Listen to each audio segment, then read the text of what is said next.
It's time for Herd Mentality, the weekly episode where you control the discussion today on Locked On Bills. You are Locked On Bills, your daily Buffalo Bills podcast. Part of the Locked On Podcast Network, your team every day.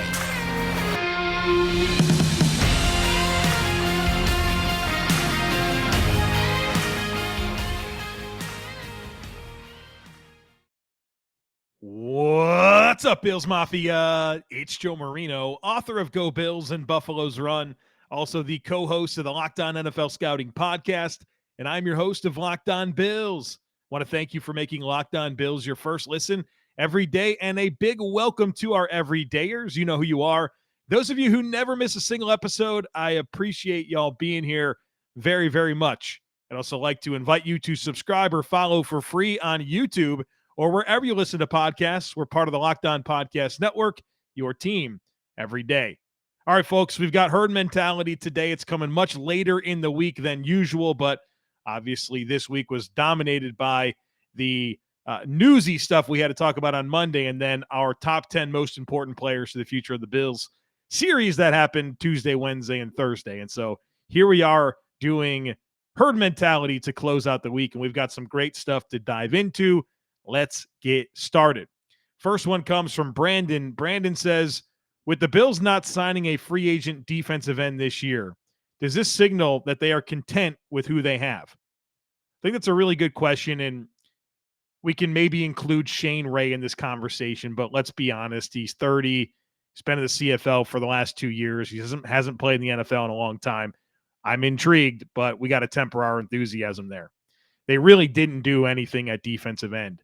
And with Von Miller coming off of an ACL injury and him unlikely to be available for the early portion of the season, you start to ask yourself, well, are they content? Is this maybe a sign that things are going really well with Von Miller and they're expecting him to be ready to go? You know, I think it warrants those types of questions. Now, Brandon Beane did comment on not being able to come to terms with a defensive end after the draft. I think they wanted to. And because they couldn't, they had to kick the tires, and that's Brandon Beane's word. He said kicking the tires on Shane Ray. Because there's some appealing veteran edge rushers out there right now. Frank Clark, Leonard Floyd, Melvin Ingram, Justin Houston, Carlos Dunlap, Yannick Ngakoue, Robert Quinn. There's a lot of good veteran edge rushers available. But what gets challenging there is, you know, these are all established vets that need to come to grips with reality on what their market is, right? They're all very accomplished players in the NFL. And they have to realize that they're not getting $10 million a year. And the Bills just have limited resources. He said they just couldn't get a guy signed for what they could offer. And so I think they are in a position where they kind of have to make it work with what they have. And he even referenced picking up the edge rusher off of waivers from the Colts out of South Dakota as another thing that they tried to do to get another body in there. But the reality here is that I think they wanted to do something. Nothing came to fruition. And the most interesting thing they can do was kick the tires on Shane Ray. And so this puts a lot on Gregory Rousseau, obviously, but A.J. Epenesa, Boogie Basham, Shaq Lawson. And you kind of hate having to really rely on those players because we know what that's looked like in the past. And so I think you can talk yourself into the Bills maybe being content with what they have, and they're hopeful on Von Miller and where he's at, but I think in reality, they just couldn't pull anything off. And these veteran edge rushers need to come to grips with reality on what type of money's really going to be there for them in the 2023 season. Next one here comes from Los. Los says, as far as the offense goes, how much faith do you have in Ken Dorsey when it comes to making this offense less predictable? Can he be more efficient in different ways and use some of the newly acquired skill sets effectively? We've added Dalton Kincaid, Deonte Harty, Trent Sherfield. a set of new running backs that have power and hopefully added some depth to the offensive line. Can we trust Dorsey to utilize these new tools and skills to prevent this offense from becoming as stale as it was in the second half of last season?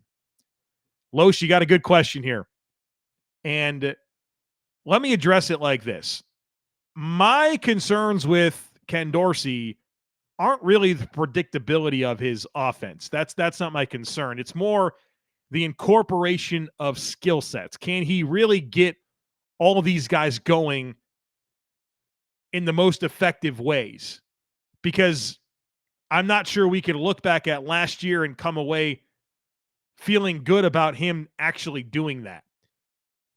And I wonder, and I've said this before, I wonder how much of the offense really not evolving like we wanted it to last year came down to O.J. Howard not being what they thought he was going to be and Jamison Crowder getting injured. To which I would say, well, counting on O.J. Howard to be something that he's never been with any level of consistency in the NFL and counting on Jamison Crowder to stay healthy was probably some poor planning. But I think that derailed things a little bit. But yeah, I do have concerns about his ability to incorporate all these skill sets because we haven't seen it yet. And there is a lot of versatility with what he has at his disposal. And so, yeah, it's not predictability. It's incorporation of skill sets. It's game planning. It's managing Josh Allen, right? Ken Dorsey, an aggressive guy, right? Josh Allen, an aggressive guy. And we saw some of those bad aggressive tendencies in Josh Allen creep up last year again.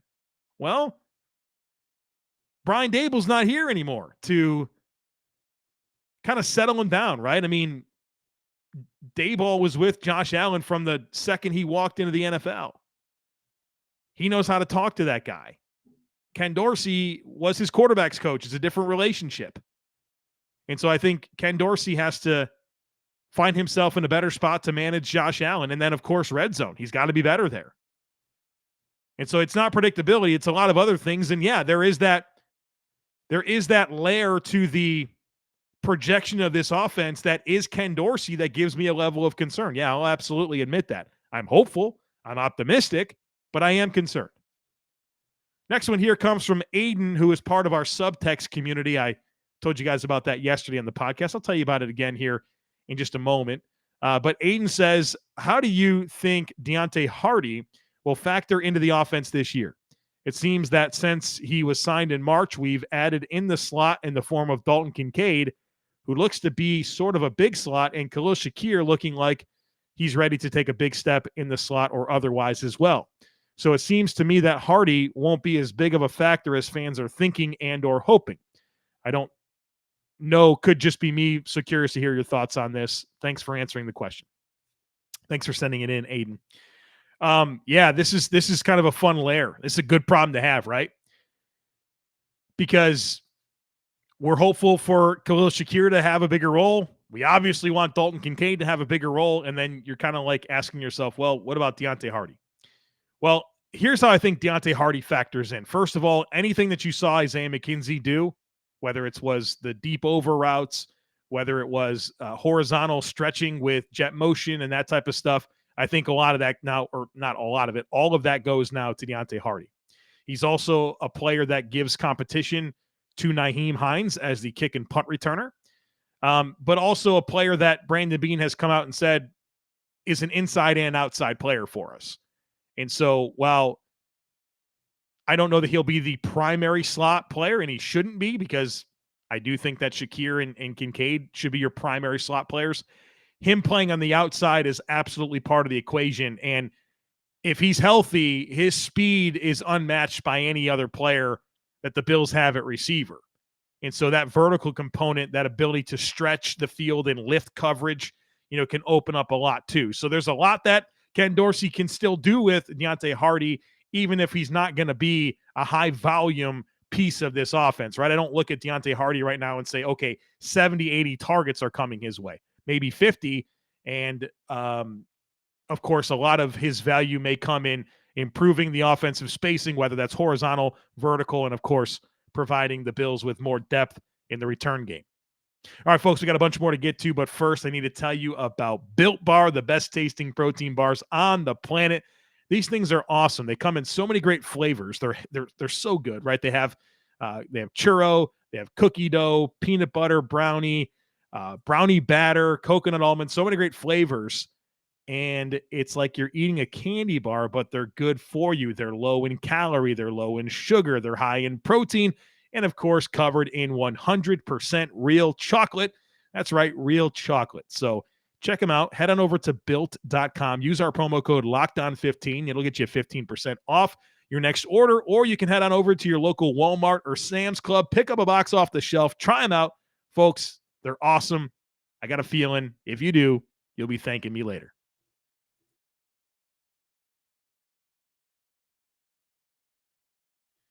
The next one here comes from Steve, also a member of our Subtext community. Steve says, Dalton Kincaid, as we know, played high school football only as a senior, but basketball throughout. His route running, flexibility, good hands, and other traits resemble skills on the basketball court where there is far less real estate in which to work. Obviously, Kincaid is very talented and might be expected to excel on the court and the football field. I'm wondering, though, if his early concentration on basketball with no early football coaching helped mold him into the super slot we hope he becomes. And might 4 years of high school football have altered the result, perhaps for the worse? I think it's a good question here, Steve. First of all, why didn't Dalton Kincaid play high school football? The answer that I've been given is because his mom didn't want him to play tackle football. And so that's why he got a late start in playing football. But his story, his background absolutely is critical to him developing into the player he became, right, at Utah, and then, of course, what we expect him to be for the Buffalo Bills. And while it was a winding path, it's pretty clear that it positioned him perfectly for his opportunity in the NFL. A guy that didn't play football till his senior year in high school, and then goes to San Diego. Imagine telling him that he's going to be a first-round pick in the NFL draft.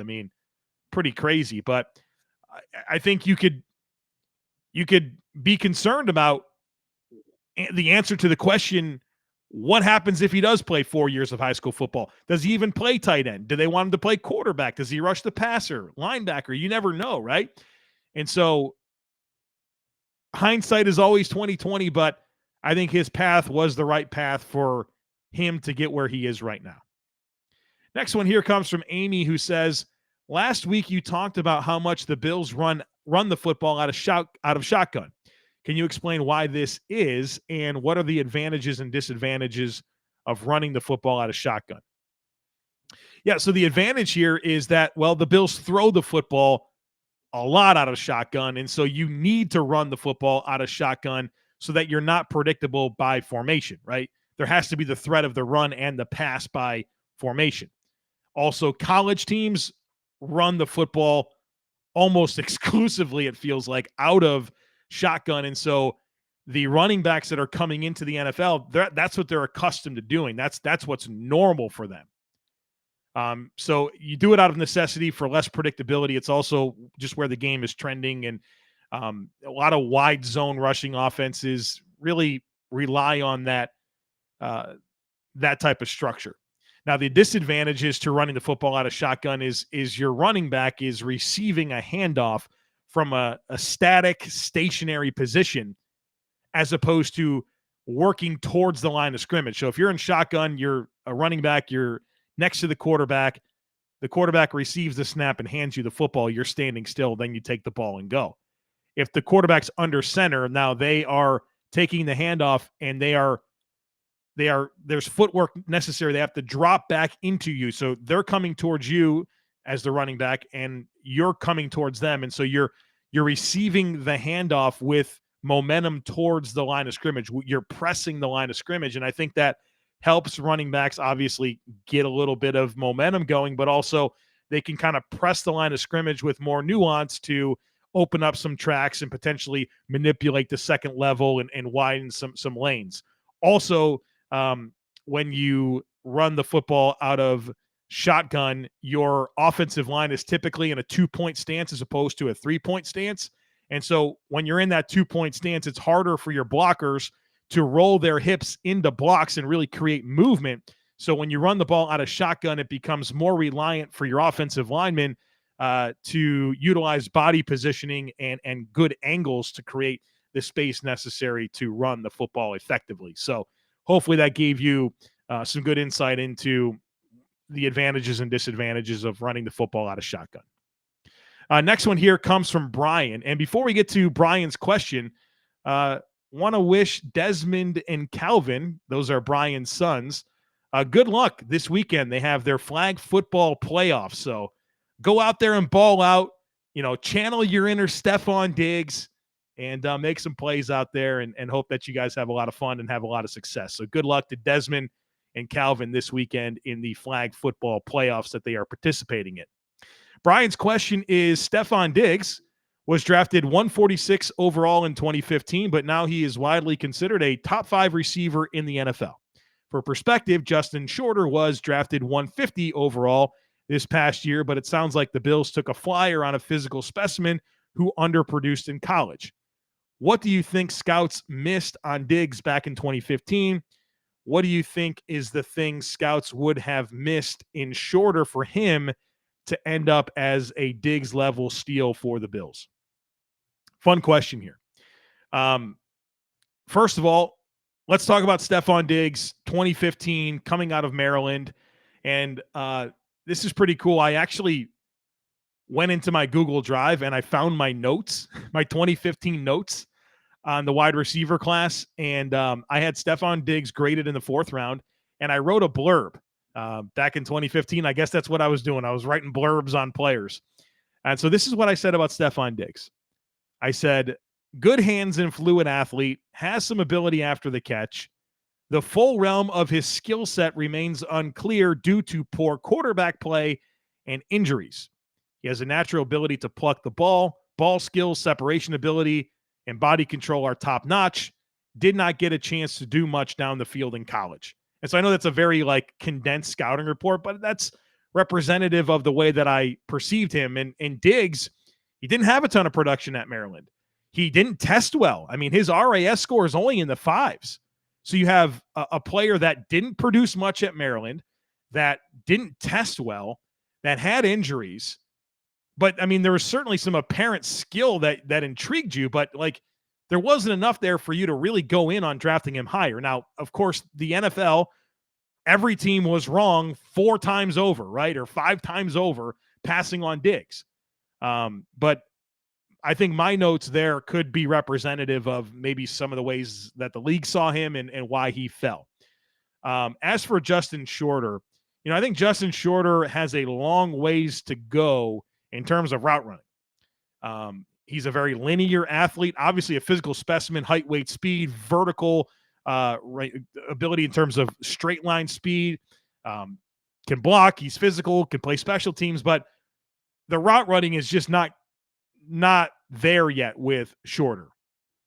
A guy that takes extra steps at the top of his routes, a guy that I don't know is going to be an asset running a full route tree, right, on the horizontal plane. Some of the stuff that I talk about with Gabe Davis, I would apply to Justin Shorter, who's got some tightness when trying to work in and out of breaks.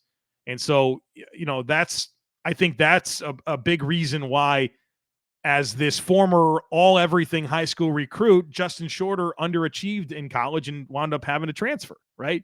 And was modestly productive at Florida. So, look, maybe this all comes together for Justin Shorter, but I think right now, as a big believer in expectations minus reality equals disappointment, and I've seen some real crazy hype out there about Justin Shorter, some really crazy stuff. I think the reality is, remind yourself he's a 5th-round pick, he has upside, and that he's ideally kind of coming in right now to provide size to the wide receiver room, 4th down ability in terms of special teams, blocking, and maybe some occasional vertical work. And then anything more that you get from that, it's a bonus. And I think it's a dangerous game living in this world where we get excited about 5th-round wide receivers becoming top 5 players at their position in the NFL. That's a pretty rare thing to happen. And I remember taking similar questions about Marquez Stevenson, who was a 5th-round pick, and even Diggs was kind of brought into the equation there. And I want to have optimism, but I want to temper our enthusiasm here a little bit, because some of the hype out there is out of control, and nothing happened. He didn't play anything for the Bills. Everybody saw his frame and realized that this guy's a physical specimen. Well, there's a lot of those that aren't necessarily polished football players. I think there's a role for Justin Shorter, but I don't want us to get too out of control with the hype there.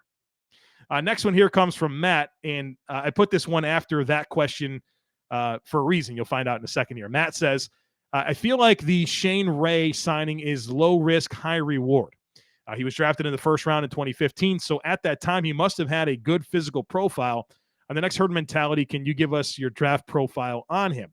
Well, we talked a lot about Shane Ray on Monday, so if you want some more thoughts on Shane Ray, go back to that. But I did, of course, in finding my 2015 blurb on Stefon Diggs, I found my 2015 blurb on Shane Ray, who I graded in the second round. And this is what I wrote about Shane Ray back in 2015. I said, tremendous speed and burst off the edge. His first step and get off are outstanding, and he flashes solid hand technique in some cases. He has natural leverage and bend. He plays with a ton of energy, and his motor always runs hot. Ray has minimal ability to win with power and is an ineffective gap shooter. There are too many situational tendencies for me to consider him a first-round talent. So, he went 23, right? There was some belief that he could be a top 10 pick. The marijuana thing kind of pushed him down a little bit, but he was on a great path. Won the Super Bowl as a rotational guy as a rookie, 8 sacks in year 2, and then a bazillion wrist injuries, and the guy's entire career got derailed. I'm hopeful. I got a little ounce of excitement about this one. And so we'll see how it all comes together. All right, folks, we got a bunch more to get to here in just a moment. Just need to take a quick break. I'll be right back.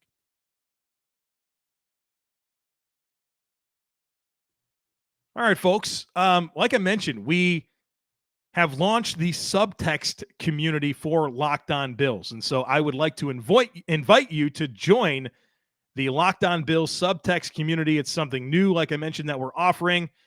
There's going to be a link to join in the show notes for today. So go to the notes, whether you're watching on YouTube or whatever podcasting medium, and there'll be a link that you can click on to join. And here's what you get if you join. So you get one-on-one text conversations with me, and that's been really cool. A bunch of you guys signed up yesterday, and I've been texting with you all day long. Super cool. Love it. Love engaging with you. If you sign up, don't be afraid to engage and ask questions. That's why it exists, and it's really fun for me as well.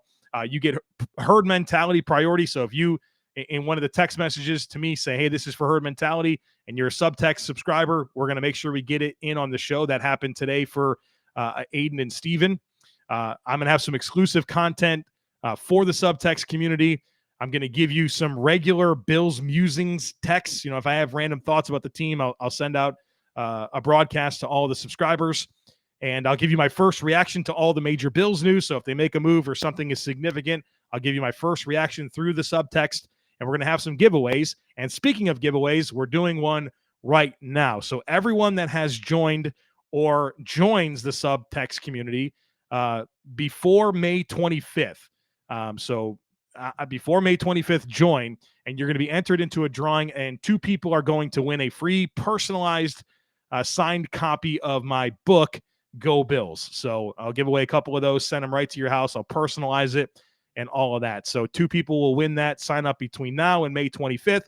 Maybe we'll go live on the 25th that night. We'll do some interactive stuff, Q&A, whatever, have some fun live on the YouTube channel and do the drawing. So go ahead and sign up. Would love for you to do it. Love engaging with all the people that have so far, and looking forward to continuing to build that Subtext community. Again, the link to join is in the show notes for today. All right, let's keep it going here. Justin says, can you please explain to me, I might not be able to, but can you please explain to me why everyone and their mother is insisting that we need another cornerback? Trey White, Kyer Elam, Dane Jackson, Taron Johnson, and Christian Benford aren't enough? I feel like the D-line and linebackers are still missing pieces on the defense rather than the secondary. Would love the insight. Justin, I don't know what to tell you, man. I don't get this either. This was in the don't need bucket for me. Remember, like when I was doing all the draft preview stuff, we did one cornerback. It was Deonte Banks. And that's because the Bills had him in for a visit. That's the only reason. But I didn't think the Bills, were a team that I looked at and said, wow, they need to get a corner here. And I still don't feel that way. I don't think they need to sign anything there either. They're loaded at corner. So here's what I'll say. If you see national people saying that the Bills need to get a corner, that would give you a good understanding of which ones to pay attention to and which ones to mute. Next one here comes from Mayhall. Mayhall says, you've talked about the Chiefs and Bengals as the two main non-division rivals for the Bills. Do you see the Jaguars or Chargers getting there soon as well? I think they're knocking on the door. I think it's the Bills, Chiefs, and Bengals are still very much the class of the AFC for me. I think Jaguars are an upstart team. Obviously, they struggled last year, and then they went on a run. And they're in a soft AFC South division. So I think they're going to win that thing, pretty regularly here because there's just not a lot of competition there. I like the makeup of their team. Trevor Lawrence looks really, really good. But I think that they're still very much a tier below the Bills and Chiefs and Bengals. And same thing with the Chargers. I think the world of Justin Herbert. They got a lot of talent that I really, really like, but they haven't even won a playoff game yet. And so I still think that they're in that bucket as well. They're kind of in that. I would put the Jaguars, Chargers, Dolphins, Ravens, right? Kind of in a bucket here of that next tier of the AFC. But what's fun is that in the coming weeks here, I'm going to spend a little bit more time comparing the Bills to some of their biggest competition in the AFC, and we'll get a lot more in depth with the division rivals and as well as the other contenders in the conference. Justin says, what are your honest thoughts on our franchise, coaching staff, front office, and roster? See a lot of criticism about the Bills needing to win a Super Bowl. Nowadays, it's even worse due to social media, but it's McDermott's fourth year with a competitive roster. I saw a stat of highly regarded coaches and amount of years coaching before winning a Super Bowl, somewhere in the high teens before winning one. Now, is it frustrating losing in the playoffs? For sure, but I'm really happy with this operation of this team. And I guess I'm not really concerned about a Super Bowl win as many because I believe we will get at least one with Josh Allen. Appreciate the question here, Justin. And in a way, this podcast that I produce every single day is one big portfolio of my thoughts on the team. But if you wanted me to just kind of get just very specific, I have never had more fun being a fan of the Buffalo Bills. I mean, we are in a great era. This team has won double-digit games in each of the last 4 seasons. They've been to the playoffs 4 years in a row. They've won a playoff game 3 years in a row. There's only one other team in the league that can say that. It's the Chiefs. That's it. What teams have been to the playoffs each of the last 3 years and won a playoff game? Bills, Chiefs, end of list. The Bills are one of the elite teams in the NFL. This is a good operation. 13-3 last year, 11-6, 13-3 the year before that, 10-6 the year before that, 3 consecutive AFC East division titles. This is the stuff we've always wanted. We've got everything we've always wanted except for a Super Bowl trophy. And because that's the only thing left, we got one of the faces of the league in Josh Allen. We've dreamed about a quarterback like this. Star power in Von Miller and Steph Diggs. A really lovable team that is generally loved by non-AFC East Chiefs and Bengals fans. We got everything we want. And so the last thing that we want is a Super Bowl. And man, I get it. There's so much urgency. Everybody wants it so bad, but can we just take a moment and just reflect on what this team is and what it's been and what I think it's going to continue to be? There's no reason to think that this window is closing anytime soon. Brandon Beane has legitimately put together a better roster year over year for 3-4 years in a row. I remember coming out of 2020, the widespread thought was, that's the best team they'll ever have around Josh Allen. That's as good as it'll ever be. And then they got better. And then it got better again. This window is open and it's going to stay open. So yeah, I want the Super Bowl as much as anyone, but that's literally the only thing we don't have. And we want it bad. But I hope that our burning desire for the Super Bowl doesn't distract us from what's really, really good. And that's why I don't believe it's Super Bowl or bust any year. I don't believe in that. I think you got to be as good as you can for as long as you can, and you have to get a little bit lucky, and that's the piece we're all uncomfortable acknowledging. There's some luck involved. Look at any team that's ever won the Super Bowl, and there was some luck involved. And the Bills just haven't been on the right side of that to this point. I think that the Bills have what they need to win the Super Bowl. I think the Bills have had what they need to win the Super Bowl. Now they just got to do it. And unfortunately, Patrick Mahomes is alive right now and in his prime, and that's a problem, right? But I don't think Josh Allen's like Phillip Rivers or Matt Ryan in terms of like, hey, really good starting quarterback, even at times MVP level, Pro Bowls, face of the franchise, but never won the big one. I just don't think Josh Allen's going to be denied for his whole career. I just don't. And so hopefully that's an honest reflection on my thoughts on this team right now. Last one here comes from Scruggs. Scruggs says, with the moves to bring in Kincaid and heavier running backs, does it make Reggie Gilliam a potential cut candidate? I've seen this a little bit out there. I don't think Reggie Gilliam's going to get cut. While they do have Kincaid, they do have some heavier running backs. None of them are fullbacks like Reggie Gilliam. And Reggie Gilliam, for like the tight end label that he had a few years ago, he's not. He's a fullback. And the Bills ran 21 personnel, like a pretty high clip last year. That's two running backs or two backs. And so I think they're going to continue to use him like that. He's a four-phase special teamer. They just extended him. I think that Reggie Gilliam's spot on this roster is pretty safe. All right, folks, that's going to do it for us here today on the podcast. Join the Subtext community. Would love it if you took a second to rate, review, share, subscribe to the podcast. Have some great content lined up for you next week. So don't miss anything. Go Bills. Have a great rest of your day. And I look forward to catching up with you again on Monday.